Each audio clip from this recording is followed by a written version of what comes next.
Si Netsuki ay isang henyong kusinero na walang kaibigan, at hindi kailanman nakikinig sa iba. Nang bumagsak siya sa pinakamababang bahagi ng buhay at nawalan ng lahat ng kaibigan, doon niya nakita ang tunay na kahulugan ng buhay.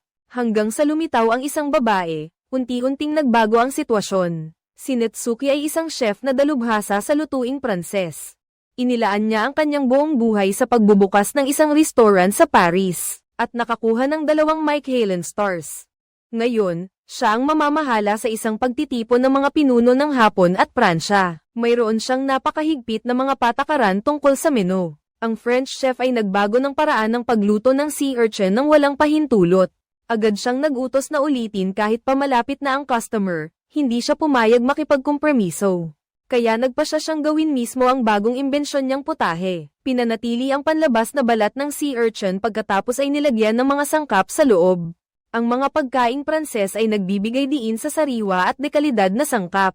Siyempre, hindi mawawala ang masalimuot na lasa at teknik. Ang paraan ng pagluto ay hindi rin inaasahang kakaiba pagkatapos kumain ng ministro ng Pransya. Bigla siyang nagkaroon ng sintomas ng allergy. Si Netsuki ay natakot at nakatungong nakatayo sa gilid.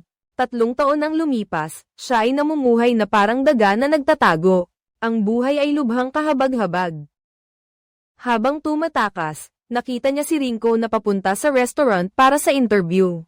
Sa 3-star restaurant, hindi niya ininda ang malayo ng biyahe, nagpunta pa si Shohei sa France, para lang makuha ang Michelin star. Sa totoo lang, ngayon, ang mga Hapon, ay lubos na nagtitiwala at gumagalang sa pamantayang ito. Lubos na nasiyahan ang head chef sa sagot, na puno ng idealismo at sigasig niya.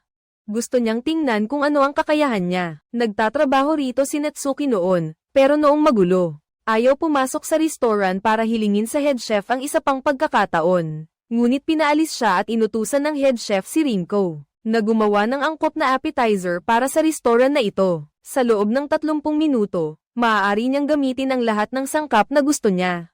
Hindi basta-basta mapapaalis si Netsuki, kaya nagbigay siya ng senadorya sa kanyang kababayan na buksan ang pinto. Bilang dating empleyado, napakahusay niya at gustong tulungan si Rinko na gawin ang Tanaga Ebisuya. Kung gusto mong makapasa sa pagsusulit, sundin mo lang ang sasabihin ko. Una, ilagay ang bawang at olive oil sa kawali, kasama ang mga bulaklak ng dahlia para maging toyo, pagkatapos ay ibuhos na lang sa hipon. Kung matatanggap ka sa trabaho, kailangan mong bayaran ako ng €100 para sa tuition fee. Nang makita niya ang manager, nagmadali siyang umalis. Pagkatapos makipag-usap sa manager, nalaman ni Rinko na si Netsuki ay dating 2-star Michelin chef. Pagkatapos ng nangyari, walang gustong kumuha kay Netsuki. Kaya si Rinko ay naghanap sa lahat ng lugar para kay Netsuki. Ang unang sinabi niya nang makita niya ako ay nahulog ako. At pagkatapos ay ginawa niya ang gusto niya, nagluto ng isang putahe na pinag-ensayuhan niya sa loob ng 30 taon.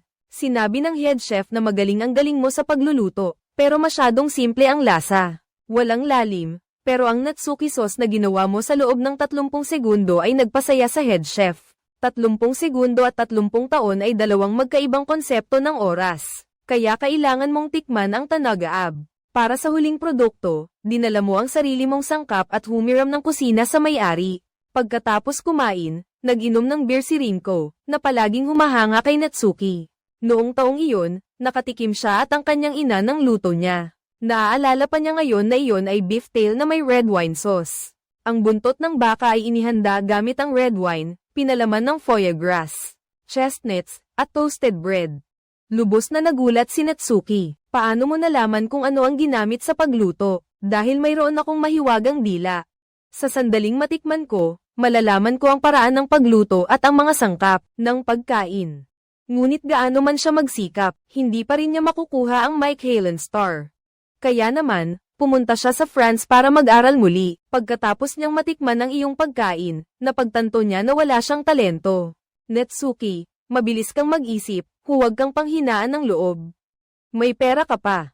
Gusto mo bang magtayo ng isang restaurant ng magkasama? Mayroon akong galing sa pagluluto. Ano sa tingin mo kung magtayo tayo ng restaurant? Na pinakamahusay sa buong mundo, sa ganoong paraan, nagkasundo silang magtulungan. At bumalik sa Japan.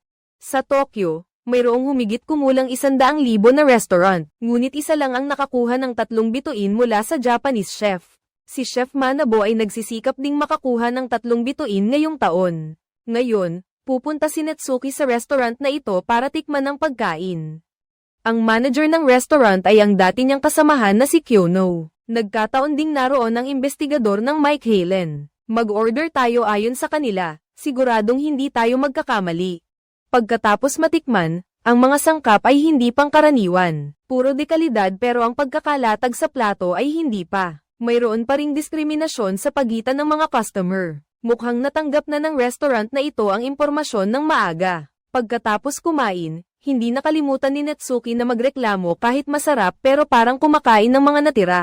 Pagkatapos ng chemical experiment, tinanong pa niya si Kyono kung gusto nitong tumulong sa kanya. Nagalit si Kyono at sinabing, "Rinko, lumayo ka sa mga kalat na ito." Pagkatapos matapos ang Mike Halen inspection, agad na inutusan ng may-ari ng restaurant na si Eto ang kanyang mga tauhan. Nagpalit para maghain ng mababang kalidad na alak para linlangin ang mga customer. Gustong makapasok sa hanay ng mga Mike Halen restaurant, 2 o 3 tao lang ay hindi pa sapat.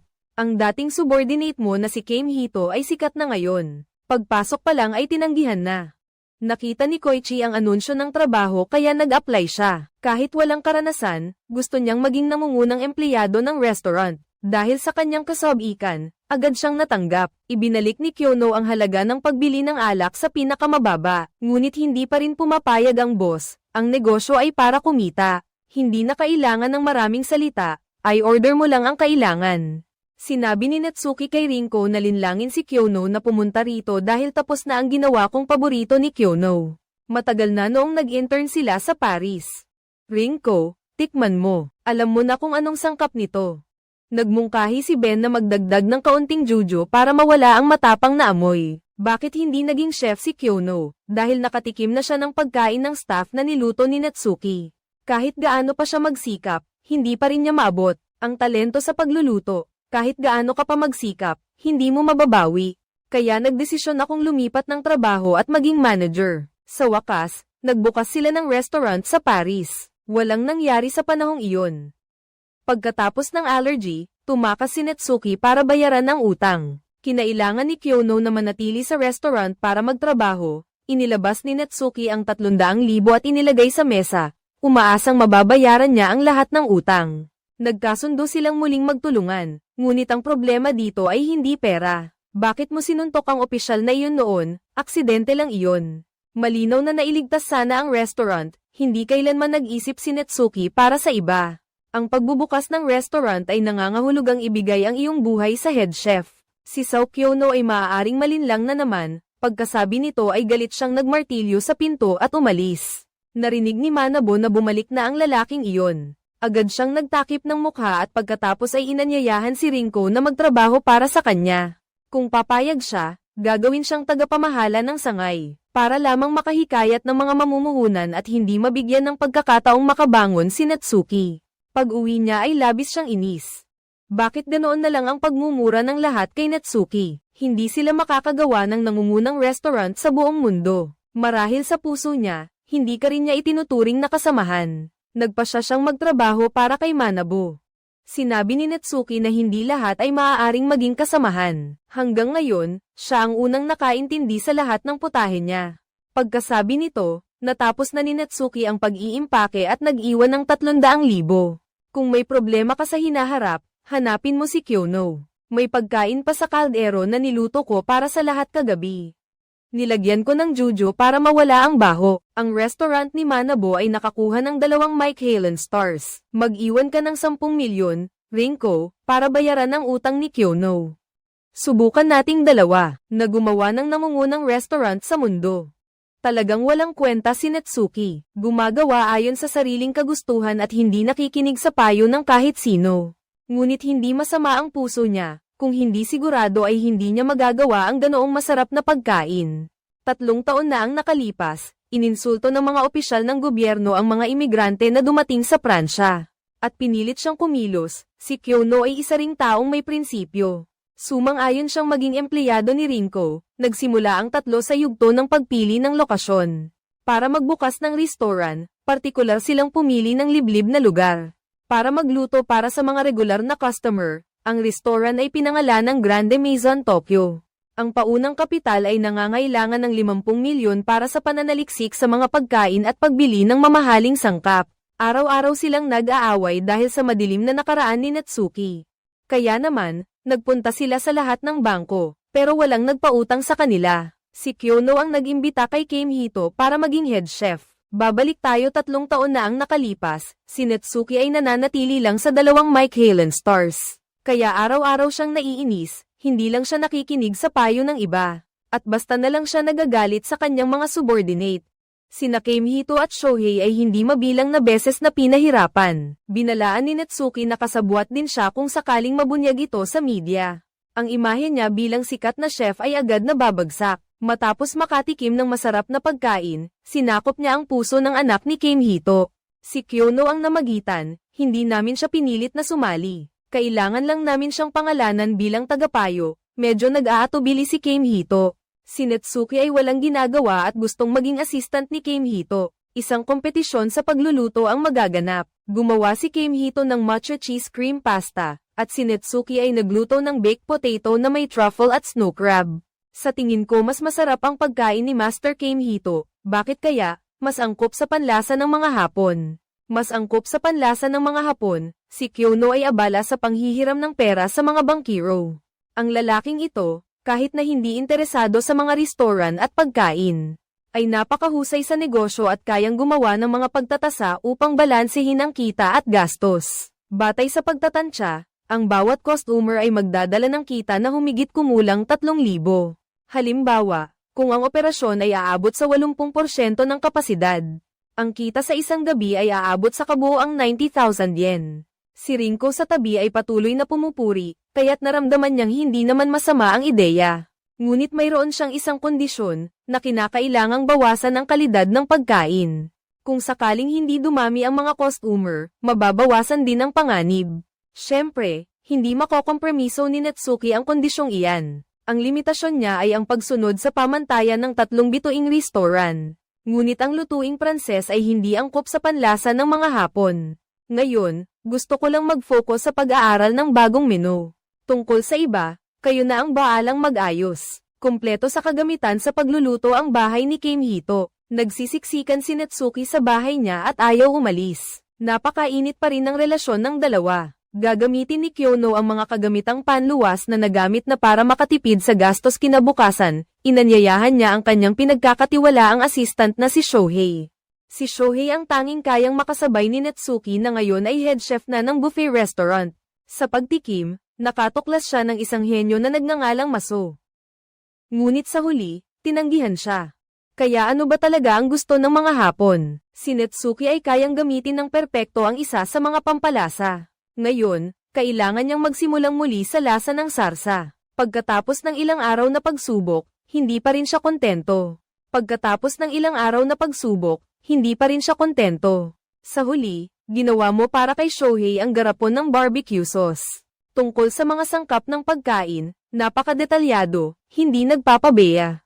Ngunit ang pinakamahalaga ay ang puhunan, kaya karaniwan, mura ang ginagamit na sangkap. Mas maganda ang klase ng sarsa. Mas walang silbi, itinapon ni Shohei ang garapon ng sarsa sa basurahan. Ang biyenan mo ay isang politiko, pinagbawalan ka pa niyang makipag-ugnayan kay Natsuki. Pagkatapos makuha ng may-ari ng eto ang 2 Michelin stars, lalong umuunlad ang negosyo, parehong nagbibigay ng suhol at nagbubunyag tungkol kay Natsuki. Ang resulta, nabigo ang kanilang plano na mangutang. Narinig ni Natsuki ang lahat habang sinusundan niya ang kabilang panig papunta sa ramen shop. Ipinakilala niya ang sarili bilang bida sa kakaibang pangyayari. Isang linggo pagkatapos, makukumpleto niya ang menu, kaya tinanong niya ang may-ari kung gusto nitong sumubok. Ang taong iyon ay naniniwala lamang sa mga numero at hindi interesado sa pagkain. Pagdating ng gabi, nagbago ang isip ng lahat, at nagpatuloy ang 3 sa bahay. Humingi si Keimhito ng kagamitan sa kusina at hindi gumamit ng mga mamahaling sangkap. Pagkatapos ay pinili niya ang pinakamataas na kalidad ng mga talong. At kinabukasan, kakainin nila ang mga ito. Ito ay ibinigay sa amin, 5 kilo ng talong na ito. Ang sarap ay usapin ng sarap, ngunit tinitingnan lang niya ang mga numero at hindi pa rin sila papautangin. Sabi ni Natsuki, lahat ng sangkap na ginagamit namin, ay mga lokal na produkto, na may halagang humigit kumulang 500 yen. Ang talong ay kailangang ibabad muna sa suka bago lagyan ng asin. Ang atay ng manok ay kailangang i-marinate sa cardamom para mawala ang lansa. Ang tsokolate na espesyal na pinroseso ay maaaring magpababa ng halaga ng puhunan sa pinakamababa. Ngunit ikaliligaya pa rin ng mga customer ang ginagamit namin. Ang kombinasyon ng mga sangkap at maliliit na detalye, na nakatago sa likod ng pagkain para manalo, at ang sigasig ng lahat para sa mga pagkain. Ngunit ang pagkain ay may iba't ibang panahon at ang gasto sa paggawa ay isang bagong isyo na kailangang lutasin. Hindi pa rin niya kayang ipagsapalaran na utangan sila. Inialok ni Rinko ang kanyang sertipiko ng paggamit ng lupa. Mayroon siyang collateral, hindi na ito dapat pagtalunan pa, hindi ba? Nagsimula nang magbago si Natsuki, nakinig na siya sa opinyon ng iba. Kaya lang magagawa ang pagkain ito ngunit hindi pa rin sapat iyon. Nagagalit si Natsuki ngunit patuloy na nagdagdag ang tiyuhin ng mga susunod na bagay. Ihayaan mo na lang iyan sa akin, sa susunod na selebrasyon ng anibersaryo ng kasal, dito tayo magdiriwang. Susunod ay ang pag-aayos at dekorasyon, malapit na silang makarating sa nangungunang restaurant sa mundo, isang hakbang na lang. Kumpleto na ang mga kagamitan sa kusina, ilang oras lang ang tulog bawat araw. Nanganganib na mag-imbento ng bagong menu, dinala ni Kyono ang isang babaeng nagngangalang Kuzumi. Ang pambansang ahensya ng agrikultura ay nagpo-promote sa isang kompetisyon sa kalikasan. Nakikipagtulungan sila sa isang napakasopistikadong magazine na Marie Claire. Ang restaurant na mananalo sa kompetisyon ay mapupunta sa harapang pahina ng magazine. Si Rinko ay sobrang excited, pero si Natsuki ay mukhang hindi ganoon kasigurado. Ang restaurant ni Eto ay nakatanggap din ng imbitasyon. Walang pag-aalinlangan si Manabo, agad siyang pumayag, na parang mayroon na siyang naunang plano. Nang sumunod na araw, nagpunta silang tatlo para mamili ng pagkain. Bigla silang nabigyan ng balita na naubos na pala ni Eto ang lahat ng sariwang karne ng USA. Napakalaki ng kanyang impluwensya dahil nagpapatakbo siya ng maraming restaurant chain. Ang kanyang mga pamamaraan ay iba-iba, at sa mundo ng mga restaurant at hotel, napakataas ng kanyang posisyon kaya kaya niyang kontrolin ang merkado. Wala nang ibang paraan, frozen meat lang ang magagamit pero hindi sariwa ang mga sangkap. Kahit anong lutuin mo, hindi ito magiging masarap. Ang mga mangangaso ay ayaw ding magkasala kay Boss Keimhito. Dati siyang nag-publish ng magazine, konting pera lang at makakagawa na ng 3-star dish. Kaya't pumunta sila ulit kay Keimhito para hilingin na mag-research siya. Gumawa ng bagong putahe. Sa simula, ayaw ni Keimhito na makatrabaho si Natsuki, pero hindi niya matanggihan ang paulit-ulit na pakiusap ng iba sa loob ng ilang buwan. Sa huli, pumayag siya ng may pag-aatubili. Gagamitin ko ang frozen meat para makipagkumpetensya sa fresh meat, siguradong walang pagkakataong manalo. Pumunta kayo sa legendary hunter na si Minegishi Rinko. Pagkikita pa lang ay direkta na sa punto. Tinanong niya kung maibibenta niya sa kanila ang pinakamagaling na karne ng hayop sa mundo. Pero hindi pa natatapos magsalita ay pinaalis na siya ng matanda. Kinutya ni Natsuki, pinakamagaling sa mundo, isa lang siyang matandang nagtatago sa bundok. Nanghuhuli lang ng kaunting USA at baboy ramo. Ang magtiwala sa sarili niyang luto ay isang bagay, pero ang maging sobrang mayabang ay iba. Hindi matanggap ni Minegishi ang sinabi sa kanya. Agad siyang pumasok, para sa iyo, inihanda niya agad ang isang plato ng karne ng USA at tadyang ng USA. Nang tikman niya, tumingala si Naruto at namangha, talagang pinakamahusay. Hindi rin nagpahuli si Rinko, tinanong niya kung ano ang mga sangkap na ginamit sa paggawa ng putahe. Naruto, humihingi ako ng tawad sa aking panlilinlang. Mula pagkabata hanggang ngayon, ito ang unang beses na nakatikim ako ng ganoong kasarap na karne ng USA. Bukod pa rito, si Minegishi ay gumagamit lamang ng bitag para hulihin ang kanyang huli. Hanggat napapanatili ang pagiging sariwa, hindi ito mangangamoy. Ang pagsisikap na lutuin ang pinakamasarap na pagkain ay pagpapakita ng paggalang sa buhay. Kaya naman, hindi ko ibebenta sa mapanlinlang na Natsuki. Hinahamon kita, kung makapagluto ka ng mas masarap kaysa kay Minegishi, maaari mo ba akong bentahan ng karne? Nagalit si Minegishi at agad na pinaalis sila.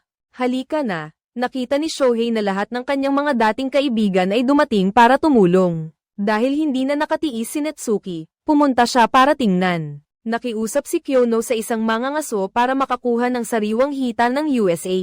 Mas matigas ang karne ng hita kaysa sa karne ng tadyang. Kahit isang piraso lang ang magagamit, Kasing sarap ito ng karne ng tadyang, at baka mas masarap at mas kawili-wili pa.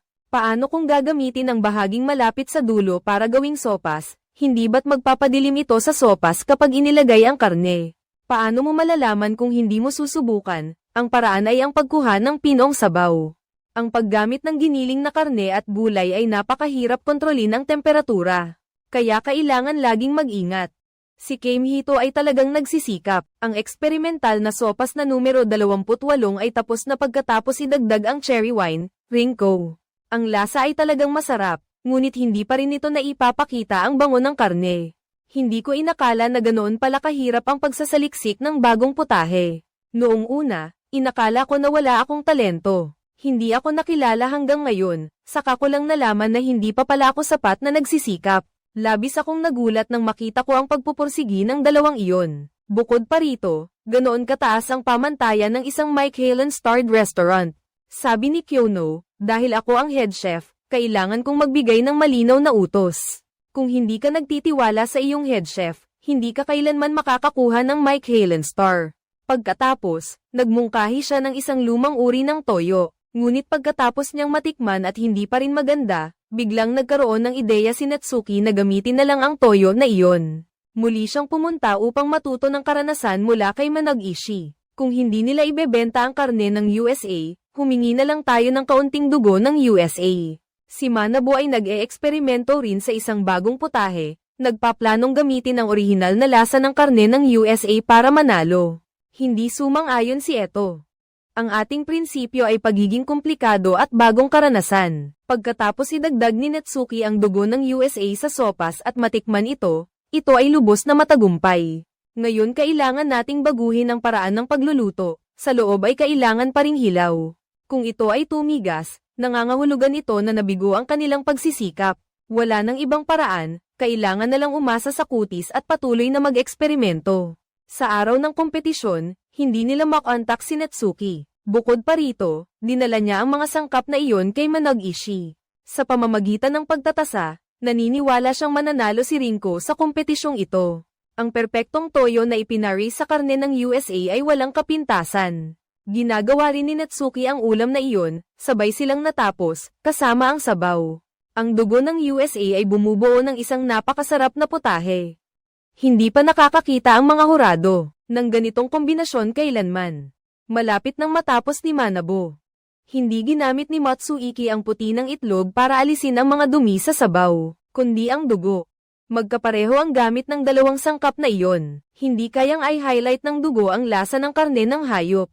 Ngunit bakit pa nila kailangang gawin ang lahat ng iyon para manalo sa kompetisyong ito? Iyon ay dahil dati na silang tinuruan ng isang aral ni Minegishi. Huwag nating sayangin ang anumang buhay. Ang katotohanan ay kailangang gamitin ng lahat. Idineklara ng hurado na si Manabu ang nanalo, ngunit walang anumang karangalan ang pagkapanalo. Lihim na nagmamanipula si Edo sa resulta ng kompetisyon. Kahit anong paraan ang gamitin, kailangan nating makuha ang 3 Michelin star. Doon lang napagtanto ni Manabu na isa lamang siyang kasangkapan. Nakuha ni Kyono ang sariwang hita ng USA dahil sa tulong ni Shohei. Kyono, tikman mo rin ang pagkain na isasali nila sa kompetisyon. Pagkatapos lang ng isang kagat, napaiyak siya sa sobrang pagkaantig. Pagdating ng gabi, dinala ni Natsuki si Minegishi sa restaurant, gusto niya ng sariwang karne ng hayop. Si Minegishi ang magbibigay sa kanila, sana ay makagawa sila ng masasarap na putahe. Upang maipakita ang pagpapahalaga sa bawat buhay. Isang buwan ang lumipas, nakagawa sila ng 10 bagong putahe. Hindi pa rin makalimutan ni Keimhito ang nakaraan at nagpasya siyang umalis. Sa panahong iyon, palihim na ginagawa ni Natsuki ng bento ang anak ni Keimhito. Ang bento box ay cute at masarap.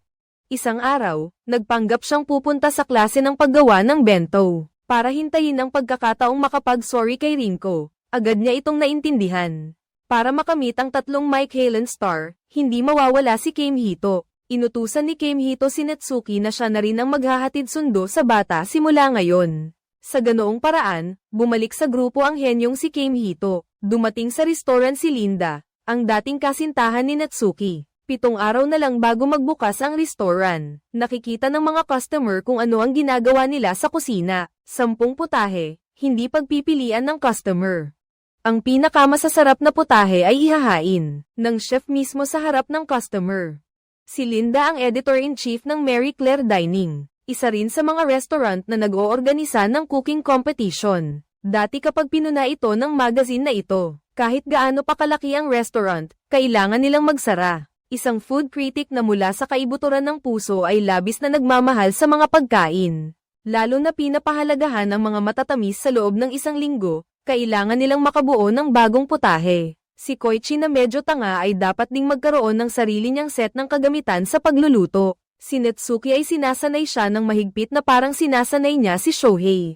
O ang bagong empleyado na si Hikaru ay prangkang nagsabi na kulang sila sa kasalukuyan sa tauhan. Maliban kay Shohei, walang makakasabay sa bilis ni Netsuki. Ngunit dahil hindi siya pumayag, kinuha nila ang kasamahan ni Shohei, si Matsui. Siya ay isang lihim na henyo. Nanalo siya ng Rookie Award sa pambansang kompetisyon ng pastry, at nanalo rin siya ng World Pastry Decoration Award. Kaya, bakit siya nagtatrabaho sa isang buffet restaurant? Sabi niya, gusto lang niyang maranasan ang lahat, kaya pinapili niya ang kahit anong gusto ng mga tao.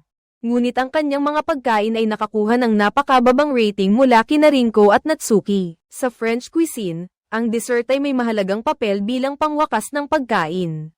Kahit na ang dekorasyon ay mukhang kaibig-ibig at banayad, ngunit masyadong matapang at hindi akma sa pamantayan ng restoran. Si Masu ay isang taong napakamapagkumpitensya, sa susunod ay ihahanda niya ang lahat ng sangkap at gagawin itong muli. Naniniwala si Kyono na siya ay may teknikal na kasanayan at estilo. Kung mayroon siyang magaling na guro, tiyak na mabilis siyang uunlad ng husto. Ang gawa niyang cake ni Matsui ay inihanda na at hinusgahan pa rin ng mababa ni Shohei. Ngayon ay umaasa lamang sa sarili niya, hindi niya maaabot ang pamantayan. Gusto niyang lubusang lumabas ang bango ng kastanyes. Kailangan niyang magdagdag ng balat ng kastanyes. Ang mapait na balat ng kastanyes ay maaaring ay ihaw.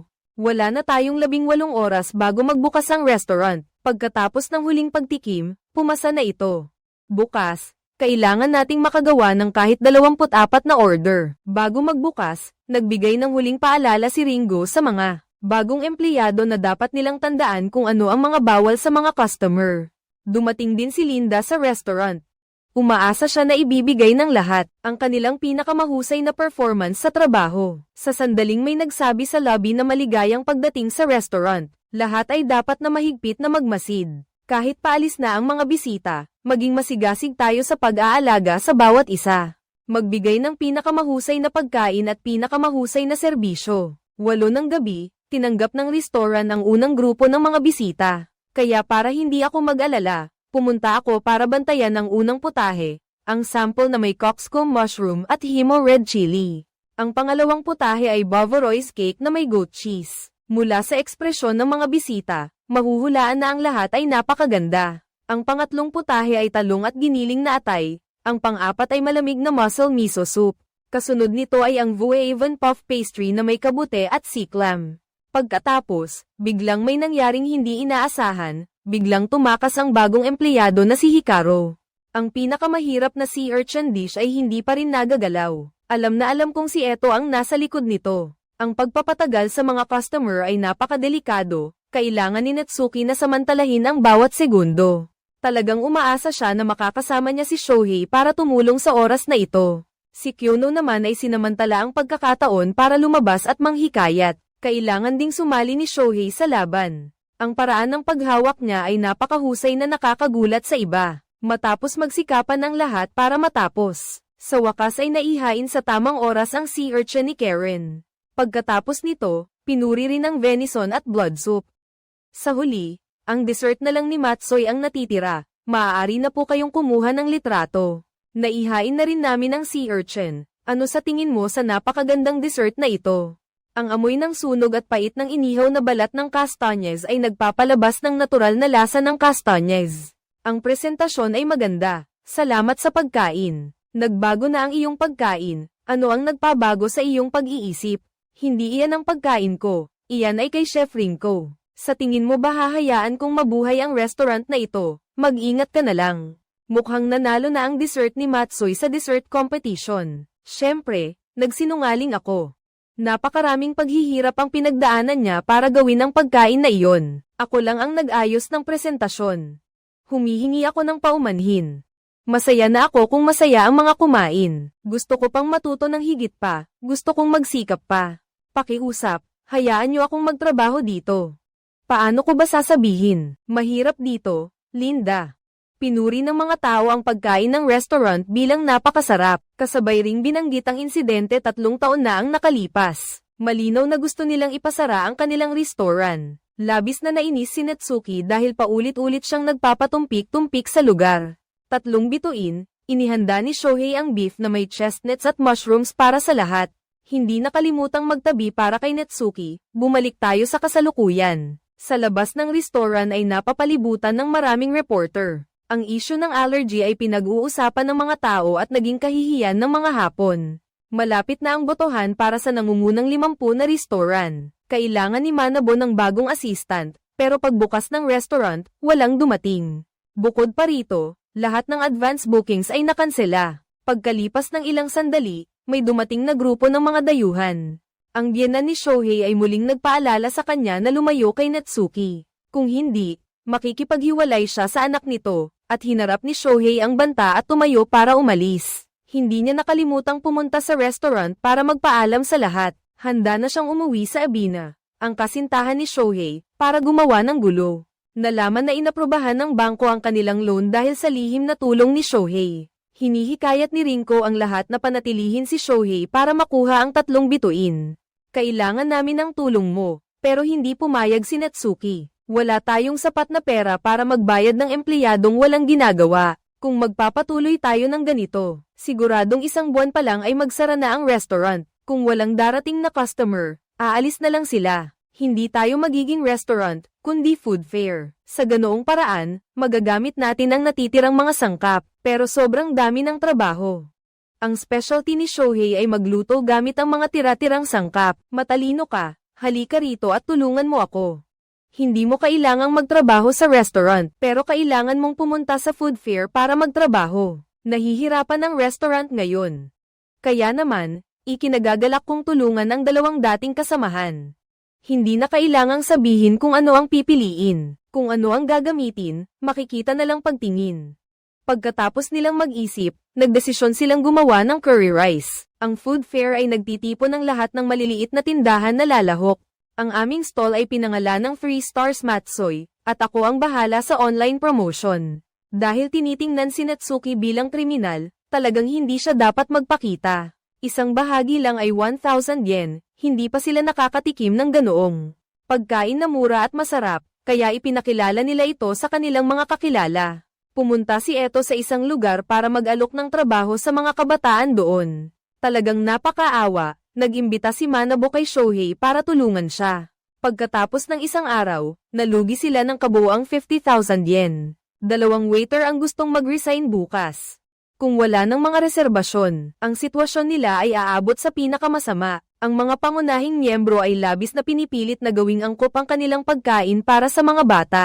Kailangan nating patuloy na magpabago. Sinabi ni Rinko kay Shohei na ang lalaking iyon ay talagang makakatulong sa kanya na makakuha ng bituin. Tiyak na hindi tayo magsasara. Kinabukasan, may malaking nangyari. Biglang sumikat sa internet ang kanilang stall. Ang mga stall ni Natsuki sa labas ay patuloy na lumalawak, ngunit ang sitwasyon sa panig ng restaurant ay hindi pa rin gumaganda. Si Rinko ay halos mamatay sa pagod. Dumating si Kuzumi upang ipaliwanag ang lahat. Ang taong naglagay ng mga sangkap na nagdudulot ng allergy sa pagkain ay hindi si Natsuki.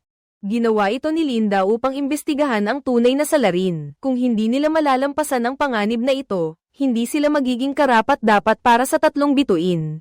Si Manabo ay palaging nakadikit kay Shohei. Mayroon bang kompetisyon sa pagiging sous chef kamakailan? Shohei, gusto mo bang sumali? Nagpa siya siyang harapin ang sisi para iligtas ang La Grande Maison. Hindi nag-aatubiling isakripisyo ang kanyang reputasyon at karera, para lang mas maraming tao ang makatikim ng masasarap na pagkain. Ang restaurant na iyon ay tiyak na makakakuha ng 3 bituin. Ginamit muli ni Eto ang kanyang kapangyarihan para pilitin ang stall. Naibenta ang pagkain ni Natsuki. Agad na isinara ang Rinko. Masyadong malaki ang pressure, muntik na siyang mawalan ng malay. Ang pagsisikap at pagod sa mga nakaraang araw ay biglang naging abo. Muli, si Natsuki ang naging sentro ng atensyon ng lahat. Maaari pa nating iligtas ito ngayon. Sinigawan ni Rinko ang dalawang matanda na manahimik, anuman ang ginawa nila dati. Hayaan na lang natin silang magsalita kung ano ang gusto nilang sabihin, at kung ayaw nilang kumain, huwag silang kumain. Sa halip na baguhin ang opinyon ng ibang tao, mas mabuting manatili sa kung sino ka. Wala naman tayong ginawang mali.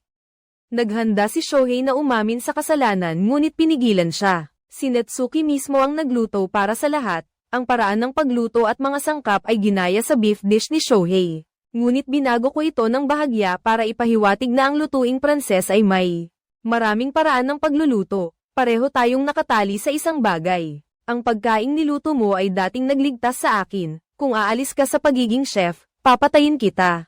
Sa huli, ano man ang piliin mo, hindi ako makikialam. Pagkasabi nito, agad na nagbago ang sitwasyon. Maraming online reservation para sa mga mesa. Lahat ng bagay ay may dalawang panig. Ang negatibong balita ay nagpasikat din sa kanila.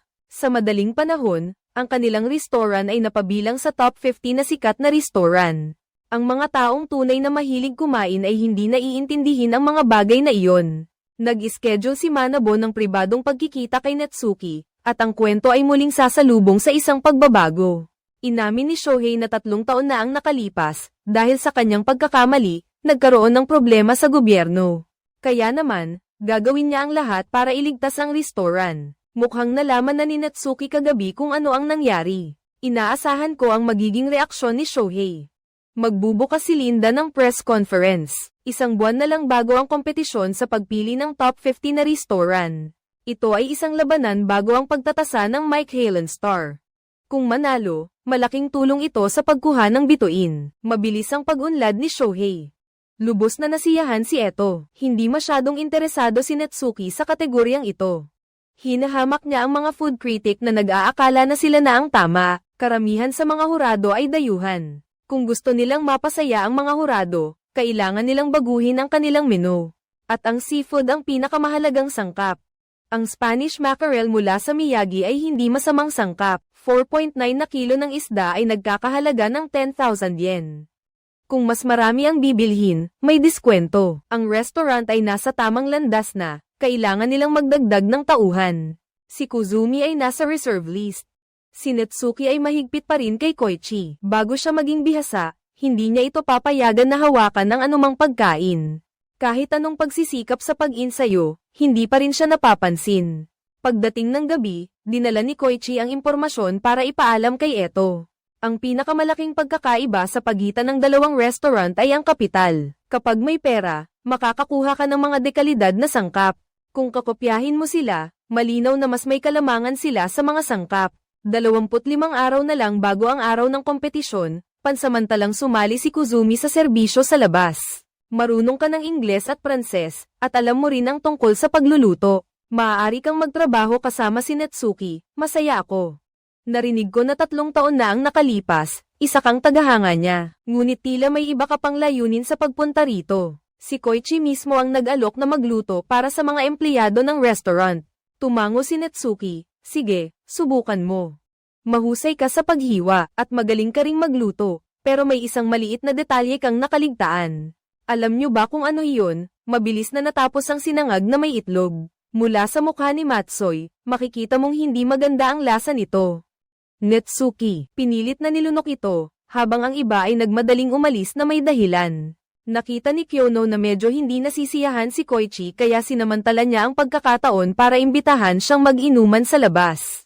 Mas malala pa kaya si Shohei noon kaysa sa lalaking iyon na hindi man lang naging mabait sa kanya. Ang tinatawag na talento ay mahirap makita sa simula, ngunit habang nagsisikap ka, mas magiging bihasa ka, at darating ang panahon na susuriin mo muli ang iyong sarili. Ang katotohanang nakatira ka sa restaurant ay nangangahulugang mas mahusay ka na kaysa sa maraming tao. Dahil sa huli, lahat ng nasa paligid mo ay magagaling na chef.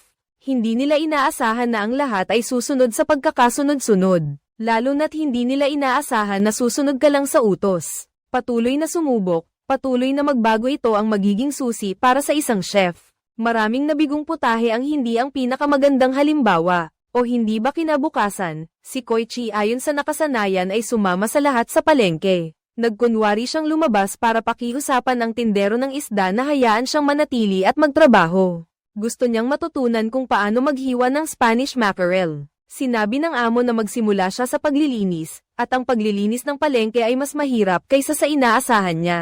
Sina Natsuki at Rinko ay walang tigil sa pag-eeksperimento ng mga bagong putahe.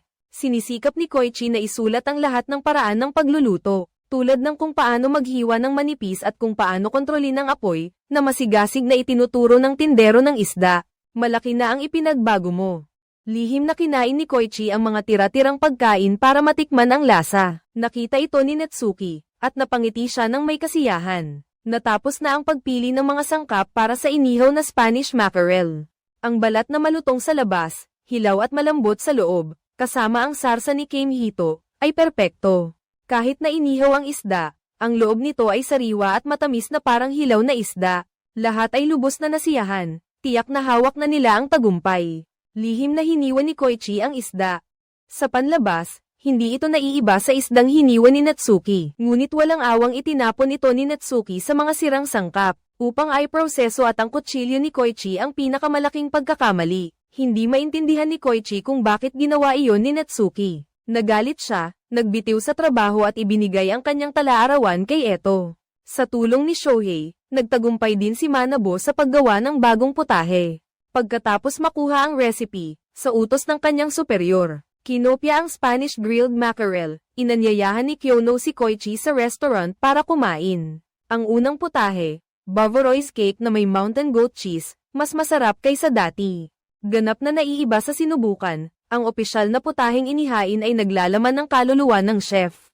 Kaya ang masarap na pagkain ay mas nagiging masarap kapag may bisita. Ang pinakamahalagang putahe, ang inihaw na Spanish mackerel, ay inihain. Sa kabilang banda, tinikman din ni Linda ang kinopyang bersyon. Hindi alam ng sino man kung ano ang lasa nito, si Shohei ay naging tinik sa paningin ni Linda. Sa kabilang panig, tinikman ito ni Koichi at nakita niyang ibang-iba. Nararamdaman niya na ang hiwa ng isda niya ay may sira, may mabahong amoy. Natuwa si Rinko, hindi masama ang batang ito. Nagpatuloy si Natsuki, kung gagamitin mo ang kutsilyong panggulay para sa isda. Ang amoy ng gulay ay didikit sa isda at sisira sa lasa nito.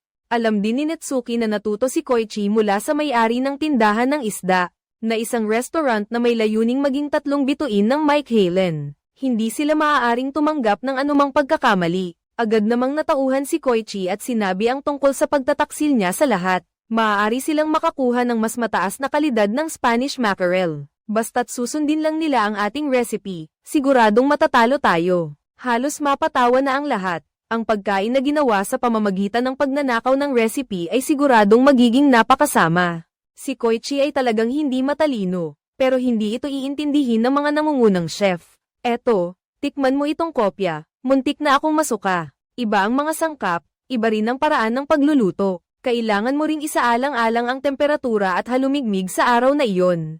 Hindi lang sa pag-ihaw ng Spanish mackerel, kundi pati na rin sa ibang putahe. Ang pagkain natin ay walang makakagawa ng eksaktong kopya. Nandito na, Koichi, tingnan mo na lang kung ano ang gusto mong gawin. Pwede ko bang subukan ulit na magluto para sa mga empleyado? Para sa inyong lahat, salamat sa pagkain.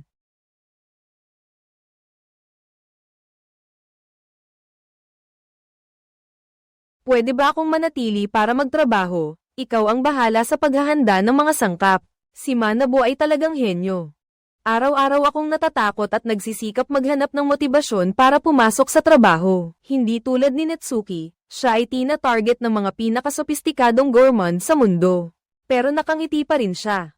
Mabuti na lang at si Chef Rinko ang head chef. Si Natsuki lang ang makakapagpalaya sa sarili niya.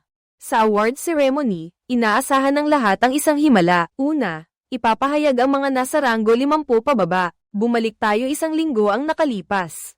Hindi pa rin umuunlad ang mga teknik sa paghiwa ni Koichi. Nagpanggap siyang master chef at inutusan ng baguhan. Ang asawa ni Keimhito na si Elise sa bagong restaurant. Sinisi niya si Natsuki sa pag-imbita sa kanyang asawa na sumali sa team ng mga chef. Ang masamang ugali niya ay alam ng lahat. Mas lalong nagalit si Keimhito at sinigawan ng asawa na nagsasabi ng kalokohan. Ngayon siya ay nandito para kunin ang kanilang anak. Isang chef na may 3-star Mike Halen ay hindi kayang alagaan ang pamilya.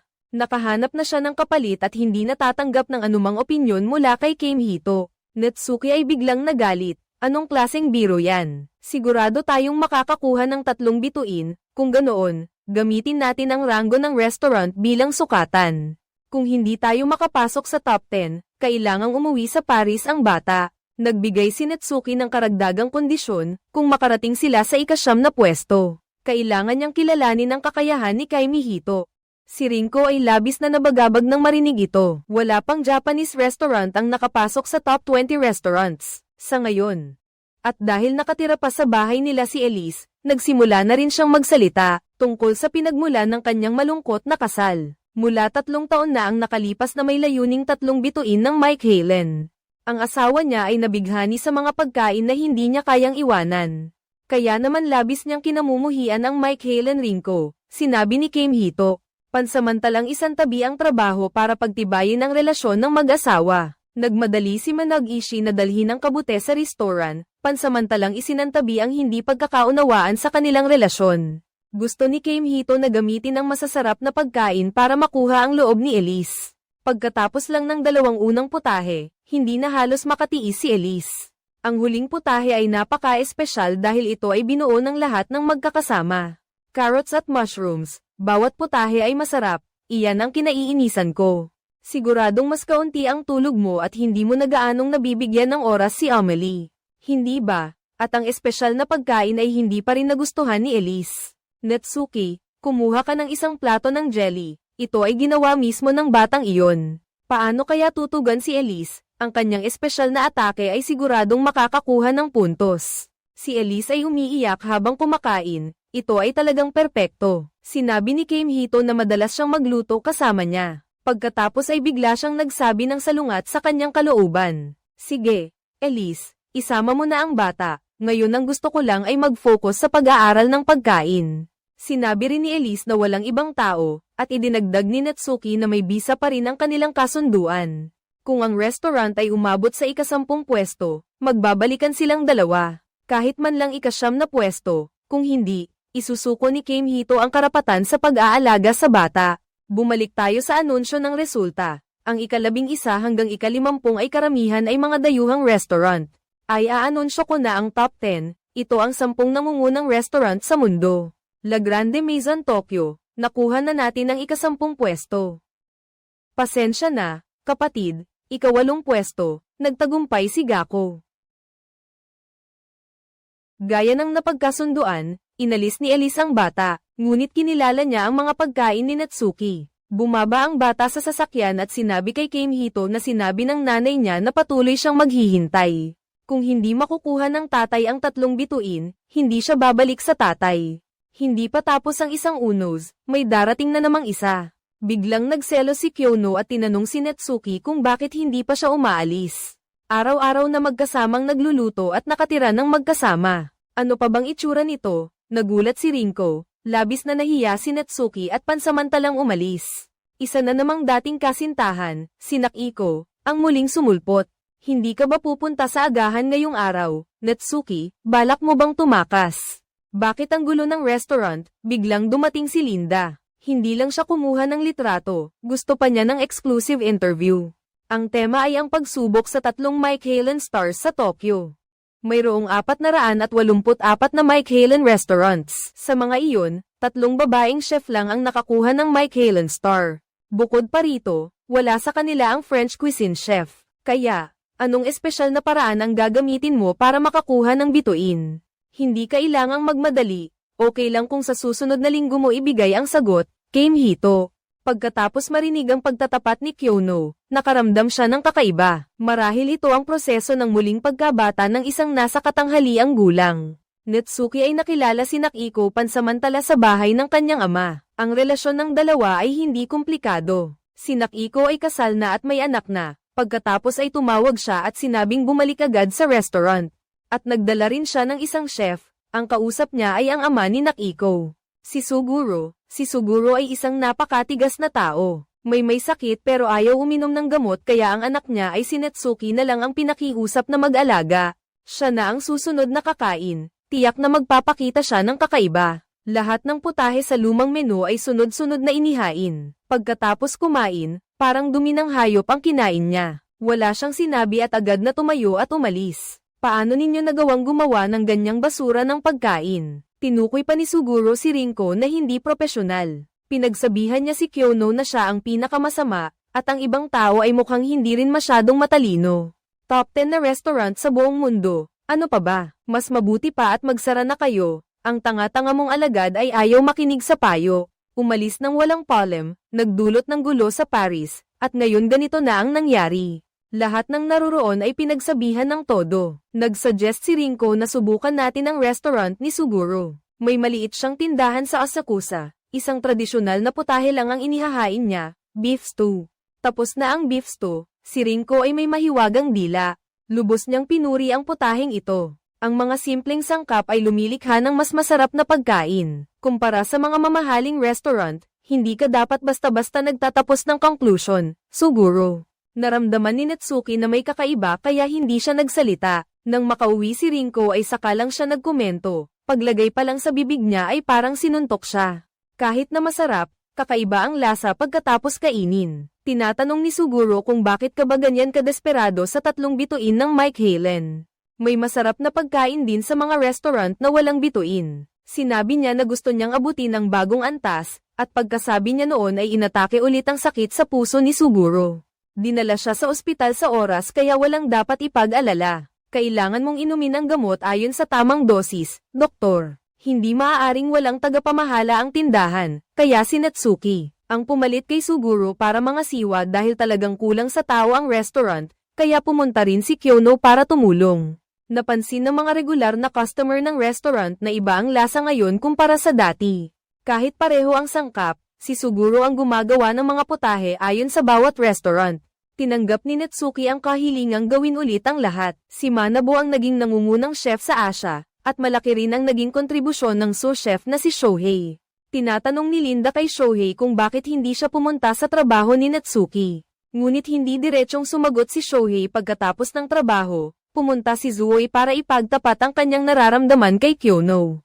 Ang lalaking iyon ay tumakas dahil gusto niyang akuin ang lahat ng responsibilidad. Palaging iniisip ni Natsuki ang kanyang mga empleyado ang sinabi niya ay narinig ni Kuzumi. Bukas ay lalabas na ng ospital si Suguro. Babalik na si Natsuki. Gusto niyang imbitahan muli ang kanyang guro. Lubos na nagbago ang pakikitungo ni Kyono. Hindi na siya nagsasalita ng formal, hindi tulad ng dati. Ngayon mas magiliw ka na. Natsuki, ikaw pa rin ang naghahain sa mesa ng guro, pareho pa rin ang mga luma, ngunit may kaunting espesyal na pagbabago. Naubos mo na ba lahat? Kasiyahan ka ba?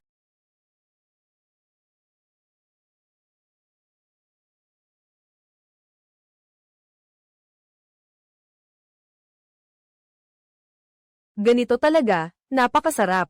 Kinabukasan, bumalik sa mesa ng guro. Dati, ang lasa ng beef stew na kinain mo ay hindi tama. Habang tumatanda, marahil ang dila ay hindi na kasing sensitibo. Bukod pa rito, may problema ka rin sa panlasa. Kahit ano pa ang kainin mo, parang doble ang alat. Kaya sa unang beses na pumunta ka sa restaurant, sasabihin mong hindi masarap. Sa susunod, gawin mong kalahati na lang ang alat ng lahat ng putahe. Pagkatapos, itaas mo ang pagiging sariwa ng mga sangkap. Si Kyono ay nakakuha rin ng maraming kaalaman tungkol sa serbisyo. Ang isang restaurant ay hindi lang dapat mag-focus sa pag-o-order, kundi dapat mag-focus sa mga customer. Kung hindi ka pumunta para tumulong kay Suguro, marahil hindi mo ito mapapansin habang buhay. Maaaring mabulag sila sa ningning ng pagiging ikasampu sa buong mundo na restaurant. Noong taong iyon, si Natsuki ay parang si Koichi na tanggap ang lahat ng itinuro sa kanya na parang isang hanggal. Kahit saan ka man magpunta o anuman ang gawin mo, walang nagbabago. Ang mga kagamitan sa pagluluto noon ay hawak mo pa rin hanggang ngayon. Kasabay nito, napagtanto rin ni Natsuki na ang pagkuha ng Mike Halen ay isang tiyak na proseso lamang. Huwag mong kalimutan ng iyong pinagmulan bago umalis. Pinayuhan ka ng guro na huwag isara ang tindahan. Gusto niyang mag-imbento ng bagong putahe, handa siyang maging dila ng matanda. Sinigawan siya ni Suguro na walang alam, ang matanda ay may malawak na karanasan.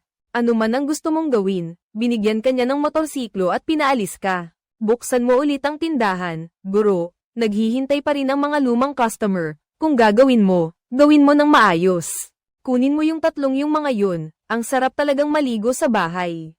Hindi bahay ko yan, lumipat si Natsuki sa bahay ni Kyono. Pagkatapos noon, nawala ang kanilang hindi pagkakaunawaan. Nagsimula ang eksklusibong panayam bilang pangunahing babaeng chef na may pangarap na makakuha ng Mike Halen Star. Ano ang iyong patakaran, Rinko? Sumagot siya na hindi niya isasakripisyo ang katangian ng restaurant para sa pagnanais na makakuha ng bituin. Pagkatapos, babaguhin nila ang buong menu. Para lang makakain ang mga customer ng pinakamasasarap na pagkain, at maibigay sa kanila ang pinakamahusay na serbisyo. Kaya ba nilang makakuha ng isang Mike Halen Star? Si Rinko ay sumagot na kailangan niyang kunin ang 3 bituin, sigurado akong pinoprotektahan ni Natsuki si Shohei. Sa lalong madaling panahon, magpapasya si Linda na maghiganti sa nangyari 3 taon na ang nakalipas, isang taong nagpahiya sa kanya. Ang restaurant kung saan nagtatrabaho si Shohei ngayon ay hindi rin magiging payapa. Bumalik si Natsuki sa kusina kung saan nagluluto si Rinko. Masyadong pangit ang kusina ng pamilya Kyono. Bukod pa rito, 3 silang magkakasamang nakatira, kaya madaling pag-usapan ang trabaho. Nalampasan na ng restaurant ang mahirap na yugto ngayong buwan. Nag-resign si Kuzumi pagkatapos nito ay ang Mike Halen evaluation. Hindi na kailangang masyadong mag-alala, basta't gawin mo lang ang karaniwan mong ginagawa ay sapat na. Dahil sa pagbabago ng panahon, binago nila ang buong menu. Nagpanggap ulit si Koichi na maging master chef para turuan ang mga baguhan. Naisip ni Natsuki na gumamit ng mga sangkap mula sa Japan, pati tubig at alak ay kailangang bagong-bago. Sakto at may sertipikasyon si Kuzumi para gawin ito. Ang punong tagapamahala ay pumunta para kausapin si Shohei tungkol pa rin sa nangyari 3 taon na ang nakalipas, na may allergen sa pagkain. Sinubukan ni Manabo na ipagtanggol ang sarili, pero kung walang ebidensya, umalis na kayo dito. Ang bagong alak ay nabili na at pinuri ng lahat, walang katapusang papuri, lalo na kung isasama sa hilaw na talaba, talagang napakasarap. Ang mahalaga, ang presyo nito ay mga 2,000 yen lang. Ito rin ay bagay na ipares sa maraming uri ng pampaganya. Biglang nahimatay si Matsoy, nakita ni Keimhito na may itinatagong maliit na bote si Kuzumi. Naapektuhan ng norovirus, malaki ang epekto nito sa restaurant. Ayon sa pagtataya ng doktor, basta't hindi pa ito kumakalat ng malawakan, hindi ito ipapaalam sa mga awtoridad sa kalusugan. Parehong si Linda ang nasa likod ng pag-uutos sa 2 bagay na ito. Pag-uwi, agad na inimpake ni Natsuki ang hilaw na talaba at iba pang sangkap.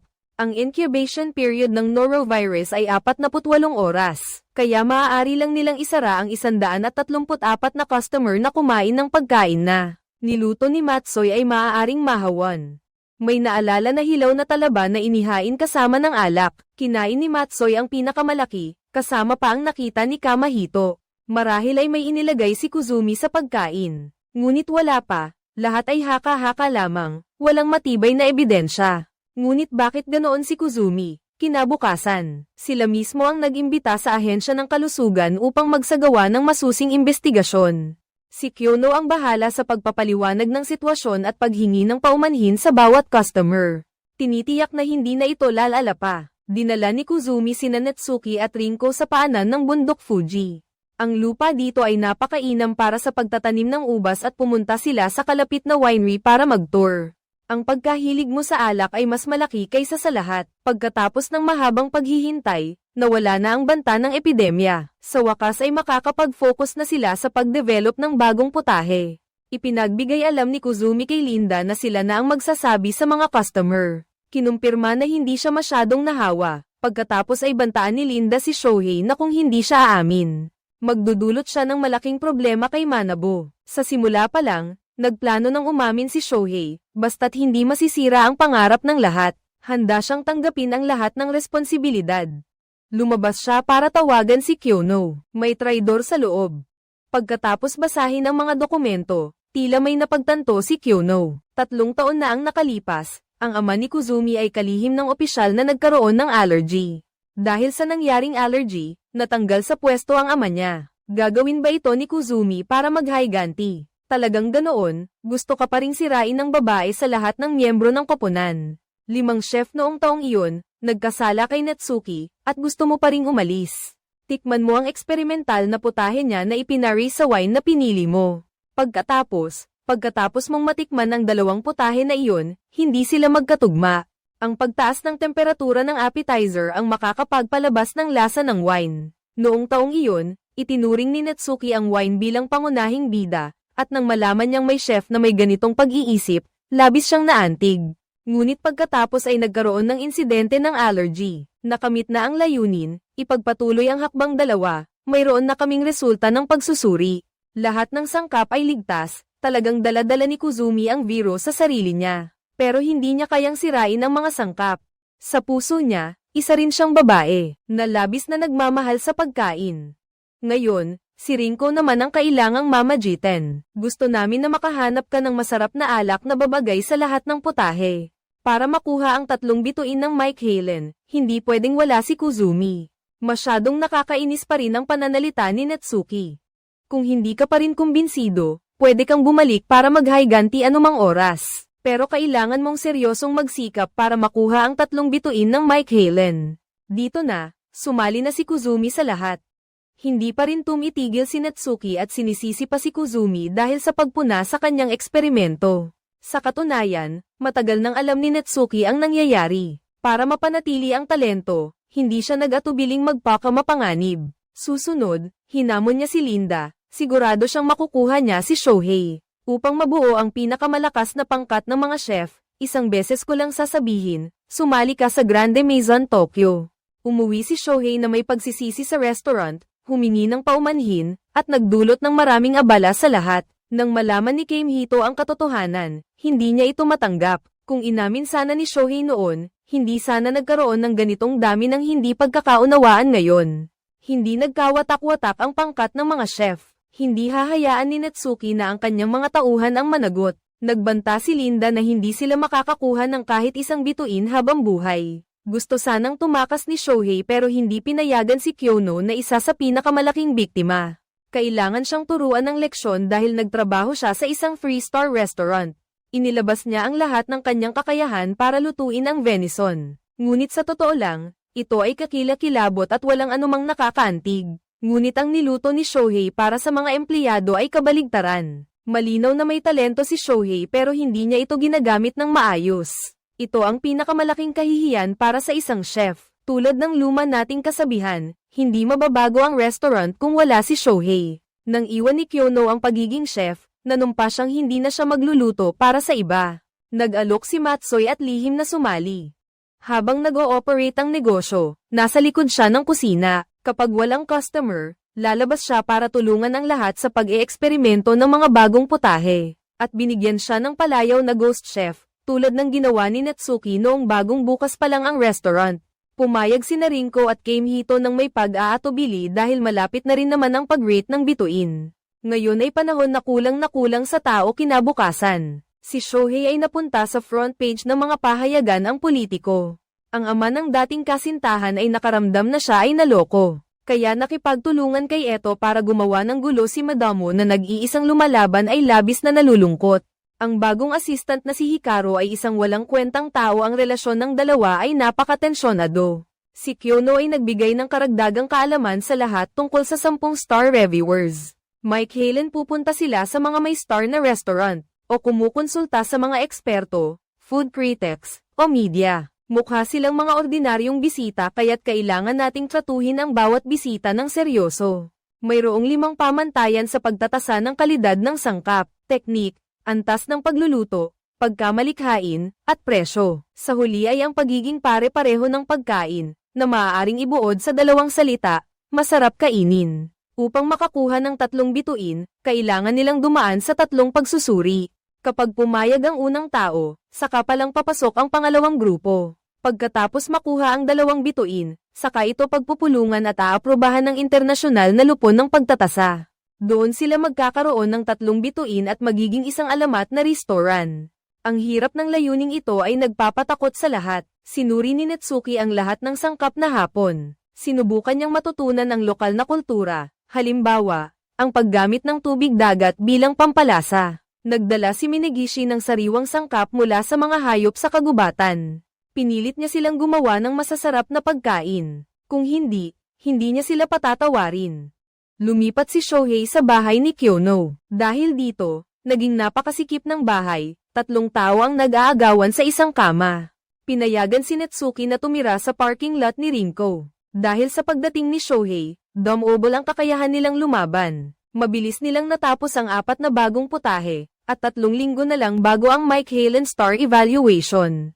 Unti-unting nawalan ng tiwala si Eto kay Manabo kaya inanyayahan niya si Yuzuki, ang sous chef ng 2-star restaurant, na pumalit.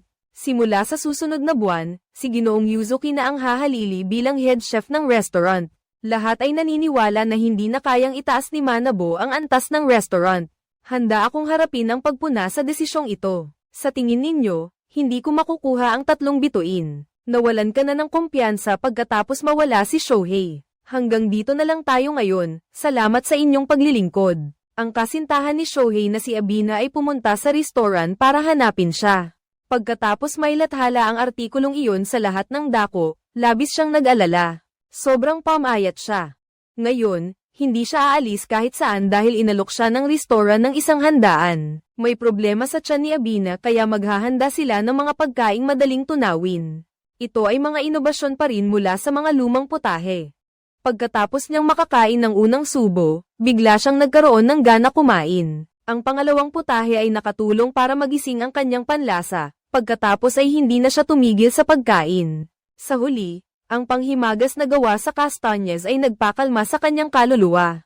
Sa wakas, naintindihan na ni Abina kung bakit ganoon kitigas ang ulo ni Shohei. Nandyan pala talaga ang sinasabing alamat na restaurant. Humingi siya ng tulong kay Netsuki para iparating na huwag siyang sisuko sa mga sinasabi ng iba. Magpatuloy ka lang sa pagtatrabaho dito, pagkatapos ay tumingin sa pintuan. Sa tabi, tahimik lang at walang sinasabi. Nag-iisip si Shohei, kung dapat ba niyang pigilan si Abina. Biglang dumating si Linda para sa isang biglaang inspection. Binalaan niya si Netsuki na kung tatanggapin niya si Shohei dito, hindi maganda ang magiging katapusan niya. Sa kabilang banda, kung paalisin niya si Shohei, kahit isang Mike Halen Star lang ang maibigay mo sa restaurant, hindi maintindihan ni Netsuki kung bakit ba si Shohei ang patuloy na hinahabol ni Linda. Kung babalik ka pa dito sa loob ng 3 araw, ipapakita namin sa iyo kung ano talaga ang kakayahan ng isang 3-star restaurant. Halos mamatay sa lamig si Shohei sa walk-in freezer. Ayoko nang makadagdag pa sa problema ng lahat, pero huwag mo nang asahan na makakapag-resign ka. Dahil alam mong nakadagdag ka sa problema ng lahat, gagamitin ko ang masasarap na pagkain para makabawi. Malapit na ang oras para mag-imbento ng bagong signature dish. Keimhito, kalimutan mo na ang mga dating sama ng loob at magtulungan tayo sa paggawa ng sauce. Walang nagtanong kung ano ang kakainin ni Netsuki, para siyang hangin. Para mabawi ang kanyang dangal, buong tapang niyang idineklara na si Linda ang kanilang pinakamalaking kalaban. Kaya ang pamantayan sa paghusga ay magiging napakahigpit. Kaya niyang gamitin siya bilang eksperimento anumang oras. Naluto na ang produkto, lahat ay nagbigay ng kani-kanilang opinyon. Ang mga pagkaing Pranses ay karaniwang may katamtamang temperatura, ngunit ang putahe na ito ay kailangang kainin ng mainit para maging masarap. Si Shohei ay nagtrabaho sa isang buffet restaurant, alam niyang hindi gusto ng lahat na kumain ng malamig na karne. Kaya naman habang mainit pa pagkaluto ay ihahain nila agad sa mesa para kainin ng mga bisita. Kahit na ito ay labag sa karaniwan ngunit ito ay napakabago. Ngunit ang problema ay masyadong maliit ang piraso ng karne. Paano mapapanatili ang init kaya nilalagyan nila ng isang layer ng butter sa ibabaw ng karne. Ang panlabas na balat ay gagamitan ng apoy para lutuin na makakapagpanatili ng pagiging malutong at may kakayahang magpanatili ng init. Ang suhestyong ito ay mataas ang pagpapahalaga, ipagpatuloy ang pagsubok. Sinabi ni Keimhito kay Shohei na sa kasawian ay mayroong hindi inaasahang swerte. 3 araw ang lumipas, dumating si Linda tulad ng napagkasunduan, nagtalaga ang lahat ng mga gawain. Ang pagluluto ng pigeon meat at kailangang si Shohei ang maghain. Hinabol ni Rinko si Linda at sinabing hindi kumpleto ang grupo nila kung wala si Shohei. Kaya niyang bigyan ng customer ng pinakamasarap na putahe. Sa susunod na pagbisita ni Linda, maghahanda sila ng bagong set ng menu para salubungin siya. Dahil mayroon tayong pinakamaasahang kasamahan. Sinabi ni Netsuki kay Shohei na patas ang resulta. Hindi natin mapipilit ang customer na magbago ng isip, kasalanan iyon ng buong team. Kaya kailangan nating magtulungan. Ang pamantayan para sa 3 bituin ay ang buong menu, kundi isang hiwalay na putahe. Saka hindi naman sinabi ni Linda na hindi masarap ang putaheng iyon. Kung may pagdududa ka pa, umalis ka na agad dito. Kailangan kong makuha ang 3 bituin. Gusto kong sumali sa Grande Maison Tokyo. Magluto kasama kayong lahat. Simulan na natin ang bagong putahe. Opo, masyadong mahina. Opo, chef. Nagawa na natin, nakabuo tayo ng isang perpektong grupo. Malapit na ang Mike Halen. Gagamitin ko ang ipinagbabawal na sangkap para makuha ang 3 bituin. 2 linggo na lang bago ang pagtatasa ng Mike Halen. Ang palengke ng isda ay laging matao araw-araw. Netsuki, subukan mong gamitin ang ipinagbabawal na sangkap, ang tuna. Kaya sinimulan kong magbilang bilang part-timer sa sushi shop.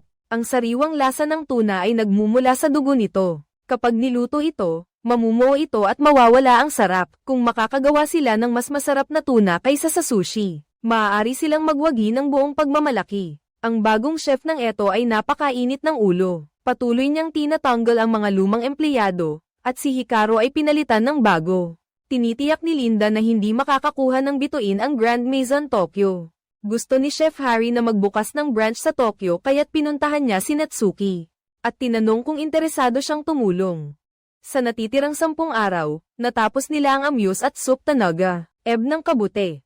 Kahit anong gawin ni Natsuki, hindi niya mapasarap ang tuna. Ngayon, kailangan mong mag-concentrate ng husto. Si Shohei ay nagbigay ng lahat para tulungan ka, at hindi ko tatanggapin ang anumang pagtutol. Samantala, hinamon ni Natsuki si Suzuki gamit ang lapu-lapu. Hindi na ito matanggap ni Eto, kaya pinalayas ni Suzuki ang lahat ng dating chef. Hindi alintana ang kapakinabangan at reputasyon ng restaurant. Hindi na inisip ni Manabo ang mga nakaraang sama ng loob at ibinalik si Hikaru sa restaurant. Alam mo na kung ano ang pakiramdam ng mawalan ng lahat. Bumangon ka na at tulungan mo ako, Reyna. Ano mang kailanganin ni Manabo, payag si Eto. Hindi tumigil si Minegishi sa pagdadala ng mga sariwang sangkap. Kasabay nito, labis siyang nasiyahan sa mga pagkain ng restaurant. Lahat ay handa na. Ang mga putahe na lang ni Narinko at Natsuki ang kulang.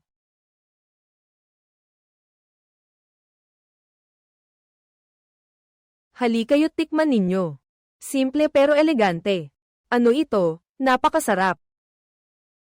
Inaatake ang specialty ko, gagawin ko ang tuna. Sa tingin mo ba, makakakuha tayo ng 3 bituin sa isdang iyan? Hindi ko alam, Natsuki. Ang isdang lapu-lapu na ito ay 2 bituin lang ang makukuha. Para sa 3 bituin, kailangan pa rin natin ng tuna. Nangako ako na matatapos ko ang putahe bago ang inspection. Napansin ni Kyono ang isang problema.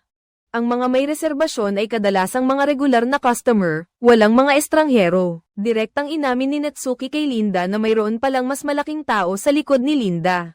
Wala na siyang magawa kundi sundin ang utos na sirain si Shohei. Inimbitahan ni Natsuki siyang bumalik para humingi ng gabay sa mga luma at bagong putahe na sasalitan nilang ihain sa mga customer. Pagkasubaw pa lang niya, ramdam na niya ang kakaibang pakiramdam. Ang tindi ng atake ng cod sa panlasa. Kasunod ang lasa ng parila at kabute na nagpabalik ng alaala. Sa Letes, talagang isinuko niya ang kanyang karera. Ang Grande Maison Tokyo ang magpapatunay na tama ako. Sa araw ng pagtatasa, mayroong estrangherong nag-book ng mesa. Kung hindi nagkamali ang aking hula, ang kabilang panig ay tiyak na inspector ng Mike Halen. Si Eto, dahil gusto niya ng sariwang sangkap, ay lumuhad at nagmakaawa kay Minegishi. Sa wakas, nagtagumpay si Eto. Ang pagtatasa ng Mike Halen Star ay arbitraryo kaya't kailangan nating maging maingat sa bawat putahe, hindi pwedeng pabayaan. Ginamit ni Natsuki ang kanyang huling sandata, ang mainit na kutsilyo para hiwain ang isda. Sa ganitong paraan, hindi mamumuo ang dugo pagkatapos makuha ang pahiwatig. Inanunsyo ni Kyono na malapit nang dumating ang inspector ng Mike Halen. Nang matikman ni Rinko ang tuna, medyo hindi maganda ang naging reaksyon niya. Kakaiba rin ang mga mukha ng iba sa araw ng pagdedesisyon. Na-traffic si Minamino at hindi niya may hatid ang mga halamang gamot sa restoran. May 3 oras pa bago magbukas ang restoran. Nakangiti ng masama si Eto, hindi inaasahang sinabi niya kay Manabo na dalhin ang mga halamang gamot. Bumalik tayo ilang araw na ang nakalipas. Kung hindi sinabi ni Natsuki na magaling na chef si Manabo, kahit patayin pa si Minamino ay hindi niya ito ibebenta. Nakuha ni Natsuki ang mga halamang gamot at sinabing, kung makakakuha tayo ng 3 bituin, huwag kayong magsisi. Alas 8 ng gabi, may dumating na grupo ng mga bisita. Biglang sinabi ni Rinko sa lahat na itigil na ang paggawa ng tuna. Siya na may mahiwagang dila ay naniniwalang mas masarap pa rin ang lapu-lapu. Tinanggal ni Natsuki ang kanyang apron at umalis. Hindi alam kung gaano katagal, nagdaos ng pagpupulong ang Mike Halen. May taon, mayroong 167 na tindahan ang nakakuha ng isang Mike Halen star. Mayroong 19 na restaurant na unang beses na nakapasok sa listahan. Ang mga restaurant na may second Mike Halen star ay may kabuuang 48. Hindi kasama ang restaurant ni Rinko at Manabo. Sinabi ni Shohei kay Rinko na tama ang desisyon mo. Nang matikman ni Natsuki ang pagkain, siya ay umiyak dahil sobrang sarap talaga. Iyon ay damdaming lumabas mula sa kaibuturan ng puso. Ngunit bakit iginigiit ni Natsuki na gawin ang simpleng tuna? Iyon ay isang pagsubok lamang kung maibabalik ba ni Rinko ang kanyang kumpiyansa sa sarili. Ihahatid ba ang lapo-lapo sa customer o hindi? Bago umalis, sinabi niya kay Shohei na 3 taon na ang nakalipas, natalo siya dahil sa sobrang pressure. Ngayon, ganoon din si Rinko. Sa huli, kailangan pa rin niyang umasa sa sarili niya para manalo. Paano siya magiging ganoon kapanatag at magiging tunay na matapang sa mundo ng mga chef? Ang proseso ng pagdevelop ng masarap na tuna ay hindi titigil. Mayroong 12 bituing restaurant sa buong mundo. May isang restaurant na unang beses na napasama sa listahang ito. Ang susunod na 3 bituin ay ang huling restaurant na unang beses na nakakuha ng 3 bituin. Ang Grand Maison Tokyo, ang 3 bituin na Mike Halen na ito ay kumakatawan sa kanilang pangarap at pag-asa. Salamat! Palagi kong pinapangarap na makatayo sa entabladong ito. Ngunit hindi ko pa ito nagagawa dahil hindi pa ako sapat na nagsisikap. Ang aking mga kasamahan ang nagtulak sa akin upang makarating dito. Ang mga pagkain ay may kapangyarihang magbigay inspirasyon sa mga tao. Kung wala ang taong iyon, wala ako rito ngayon. Upang hindi ako mapahiya sa chef na aking iginagalang. Patuloy akong magsisikap. Ito ang kabuuan ng pelikulang La Grande Maison. Tokyo, sa tingin ninyo, maganda ba ang pelikulang ito sa sukat na 10? Ilang puntos ang ibibigay ninyo sa pelikula? Ipadala ang inyong sagot sa comment section para malaman namin. Salamat sa inyong pagtangkilik at panonood. Paalam at kita-kits ulit.